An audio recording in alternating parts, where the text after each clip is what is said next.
ಸಂತೆ ಮಾರುಕಟ್ಟೆಯಲ್ಲ. ಇದು ಬಳ್ಳಾರಿ ನಗರದ ರೂಪನಗುಡಿ ರಸ್ತೆಯ ರಾಯನ್ ಆಂಗ್ಲ ಮಾಧ್ಯಮ ಶಾಲಾ ಆವರಣದಲ್ಲಿ ವಿದ್ಯಾರ್ಥಿಗಳಿಂದ ಭರ್ಜರಿಯಾಗಿ ನಡೆದ ಪರಿಸರ ಕಾಳಜಿಯ ಹಸಿರು ತರಕಾರಿ ಮೇಳದ ದೃಶ್ಯವಿದು. ಹೌದು ವೀಕ್ಷಕರೇ, ಸದಾ ಓದು, ಪಾಠ, ಆಟದಲ್ಲಿ ತಲ್ಲೀನರಾಗುತ್ತಿದ್ದ ವಿದ್ಯಾರ್ಥಿಗಳು ರಾಯನ್ ಆಂಗ್ಲ ಮಾಧ್ಯಮ ಶಾಲಾ ಆವರಣದಲ್ಲಿ ವಿದ್ಯಾರ್ಥಿಗಳು ಪೈಪೋಟಿಗಿಳಿದು ವಿವಿಧ ಬಗೆಯ ತರಕಾರಿ, ಹೂವು, ಹಣ್ಣು, ವಿವಿಧ ರೀತಿಯ ಗಿಡಗಳನ್ನ ವ್ಯಾಪಾರ ಮಾಡಿ ಕೈ ತುಂಬಾ ಹಣ ಗಳಿಸಿಕೊಂಡರು. ರೈತ ದೇಶದ ಬೆನ್ನೆಲುಬು ಹೇಳುವ ಹಾಗೆ ರಾಯನ್ ಶಾಲೆ ಎಪಿಎಂಸಿ ಸಂತೆ ಮಾರುಕಟ್ಟೆಯಾಗಿ ಮಾರ್ಪಟ್ಟಿತು.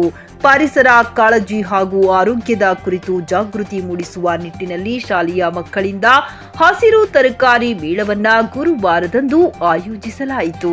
ತಾಜಾ ಹಣ್ಣುಗಳು, ತರಕಾರಿಗಳ ವ್ಯಾಪಾರ ಸೇರಿದಂತೆ ಮೊದಲಾದವುಗಳ ಭರ್ಜರಿ ಶಾಲೆಯಲ್ಲಿ ವ್ಯಾಪಾರ ನಡೆಯಿತು.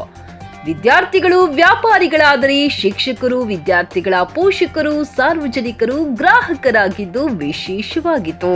ಸಂದರ್ಭದಲ್ಲಿ ಹಜ್ ಕಮಿಟಿ ಮಾಜಿ ಅಧ್ಯಕ್ಷ ಗೌಸ್ ಸಾಬ್, ವಕ್ಫ್ ಬೋರ್ಡ್ ಅಧ್ಯಕ್ಷ ಉಮಾಯುನ್ ಖಾನ್, ಖಾಸಗಿ ಶಾಲೆಯ ಅಧ್ಯಕ್ಷ ಮರಿಸ್ವಾಮಿ ರೆಡ್ಡಿ, ಉಪಾಧ್ಯಕ್ಷರಾದ ಮಾನ್ಯ ಶ್ರೀನಿವಾಸ್, ಖಜಾಂಚಿ ರಂಜಾನಿ ಸಾಬ್, ಕಣೀಕಲ್ ಜಿಲಾನ್, ಕಣೀಕಲ್ ಅಬ್ದುಲ್, ರಾಯನ್ ಶಾಲೆಯ ಅಧ್ಯಕ್ಷರಾದ ಕಣೀಕಲ್ ಅಜೀಜ್, ತೌಸೀಫ್ ಫರಾಜ್ ಸೇರಿದಂತೆ ಶಾಲೆಯ ಆಡಳಿತ ಮಂಡಳಿಯವರು ಉಪಸ್ಥಿತರಿದ್ದರು.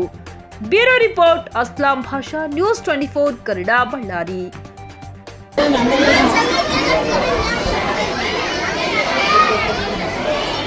Sweet taste.